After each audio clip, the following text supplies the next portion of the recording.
That brings us to the news, starting with the big story for the month. News, I have to clean my hand because it has burst into blood. What did you do to yourself? I don't know. I look down and my whole thumb is bleeding. You got so fired up about like theories of booking that you started blading your hand just to get some color, brother. Yeah, exactly. So yeah, talk about Christian. On October 30th in Los Angeles, Christian gave his notice to WWE. There was a lot to this story, which will almost surely end with him coming to TNA very quickly. From a name standpoint, he was Christian Cage on the Independents before coming to WWE, so with prior usage, at worst he could call himself Christian Cage, which he does, or more likely simply keep the name Christian, which he doesn't.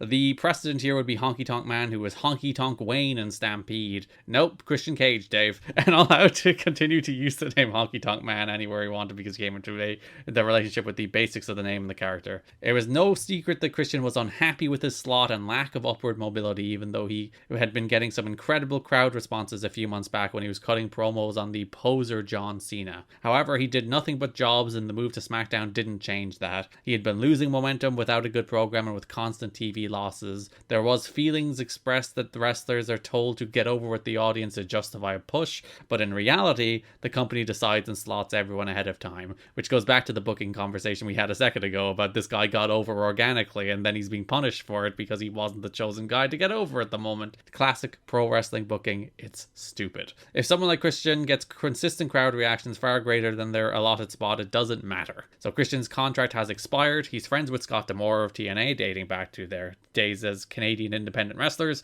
Those close to him believe he is starting with TNA imminently. He then signed a contract with TNA on November 3rd, so he didn't wait around. He's going to be used on top, and instead of teasing it on television ahead of time, they decided to tease it on the internet a little bit, and then he showed up on the pay-per-view. I just poured hand sanitizer into my open wound. That's generally how you heal yourself. I think so, right? Did it sting? Yeah. Yeah. It sting. No, that's not for another few months. Do you think that is because they didn't know if it was happening when they were filming TV? It's one of those things, and Dave kind of goes on about it a bit, that like, oh, they would have boosted buys if they had like teased it or announced it on TV, and like I think they tried to thread the needle of having people expecting a big surprise without ruining the surprise, because it's that weird thing where like wrestling fans do love the surprise, but more people will then buy the show if they know it's going to happen. Yeah, well, like it's like a twofold thing where it's like you buy it because you hope it's gonna happen, but the real thing, you just want the music to hit. Yeah, so like the tease was that like the biggest acquisition in company history would be debuting at Genesis, but they didn't put that anywhere on the TV show. Like maybe if they ended the show with like an MCU style stinger, just being like, oh, big thing happening, Genesis. Well, you could have his entrance video was literally a countdown. Yeah, You could have just done a countdown. and like given he signed the contract November 3rd, it's not a case that like he signed the deal too late to get it on that last TV. Like that last TV was November 12th. There's loads of time. See, I was gonna ask, like, maybe they were like, we've already fucked this up so many times. Where we're like, the big thing's happening, and then it doesn't happen. Maybe they were just like, let's just do it when we really know. Let's just deliver a cool surprise. People will buy the show next month for Christian. It's fine. Well, that's the thing too. I guess, like, you know, that first match is gonna be a bigger draw anyway. In an interview with WWE.com, basically his exit interview, which I find funny that they interviewed him being like, hey, what's going on? Are you leaving? Because like there was a weird thing where like he was offered a contract backstage at SmackDown and he was like, no. And then he went from like, I think it was a 4-way and he ended up being pinned all of a sudden in that match. And then they announced he was leaving even though he was still wrestling on TV after they announced he was leaving. So there's like people being in the crowd with signs being like, sign Christian on WWE shows with Christian still on them, even though he was going to leave. It's a weird little set of circumstances. There was like a few things weird around it because like there was like a thing with the game as well where he was in the game but they removed like all of his logos. That's strange. Like, yes, like he just had like blue tights. I'm surprised Vince didn't put the blue dot over his face. Yeah, well, there you go. It's pretty much the same thing, right? And like, there was another one where it's like he was meant to be in one, and then they cut him out, but like all these assets are still. It's like the Christian jump was like one of those very weirdly handled ones. Because it's one of those where like they fucking should have seen it coming based on how they booked him, how he got over, and then got absolutely no opportunities whatsoever. You know what I think it was? What? I think it was they were so firmly used to being the only game in town at this point. They were like, what else is he gonna? What's he gonna fucking do? You know, it's like where's he gonna go? There's no WCW. Yeah, and like Christian's one of their guys. He's been there since like '97 or whatever. Yeah, so it's like they probably just didn't even think it was an option. Like nowadays, they're like, we have to lock everyone down because like they could go to 75 different places. Whereas here, there was probably a little bit of hubris of like, you're not gonna go to fucking TNA. Come on. Yeah, it's like, yeah, you're not gonna go to TNA. What are you gonna do? Gonna go to Japan?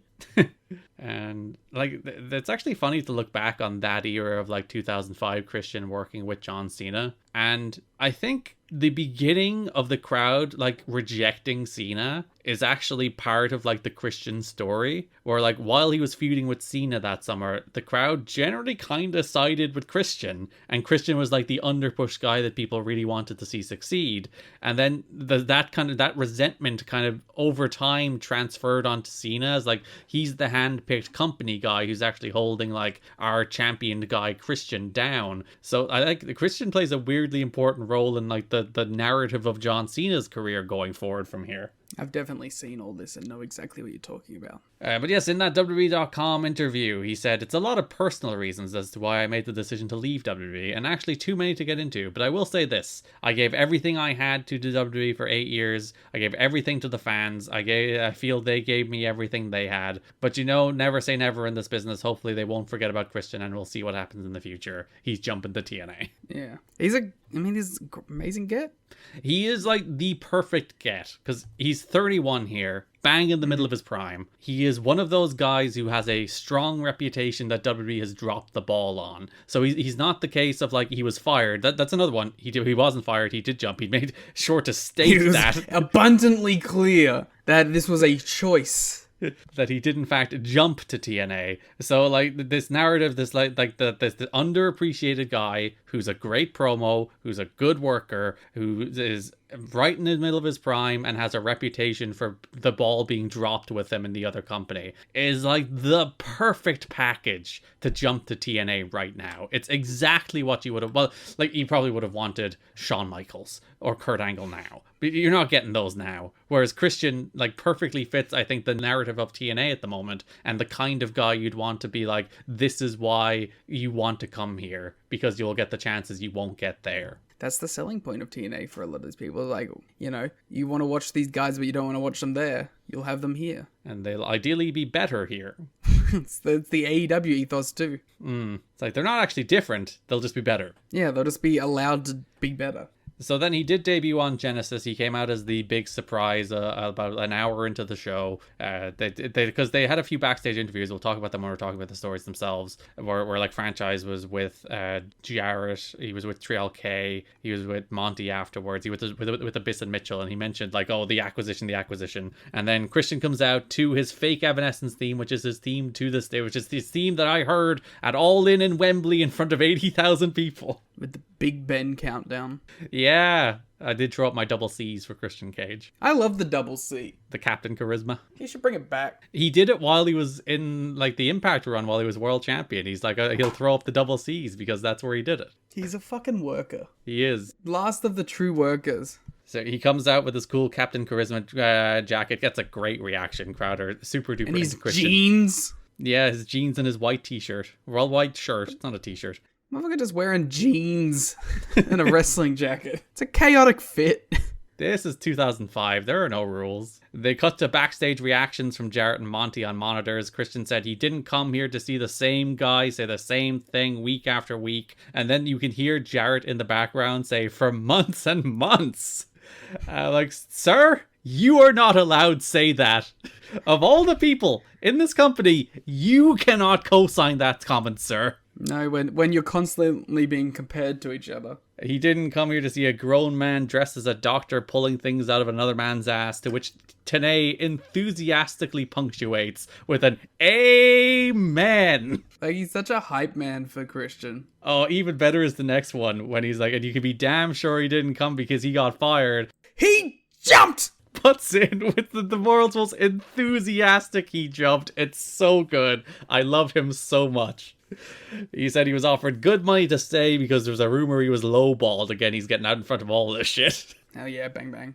Kind of like he came to TNA because he loves wrestling. WWE is old, boring, and lacking direction, and this is TNA, and he's coming for the NWA title and throws a little shot at Jarrett for wearing white after Labor Day. What is white after Labor Day? It's one of those like fashion things. You don't wear white after Labor Day. I don't know, is there like a symbolic meaning to not wearing white after Labor Day, but you don't wear white after Labor Day. Like, for the rest of the year?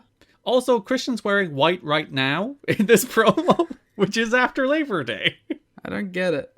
Neither do I. It's Americans, explain to me why you don't wear white after Labor Day, please. And like how long that lasts. Is it like till January 1st and then you can wear white again? Or is it like literally the day after? And then he dropped the "because that's how I roll" catchphrase. Great catchphrase. But he wasn't not there alone. Scott D'Amore and Bobby Roode come out. Oh, because they're Canadian. The grin on D'Amore's face as he's walking down the ramp. He's like, "My pal, my fellow Canadian." Ah! And Christian's like, this guy.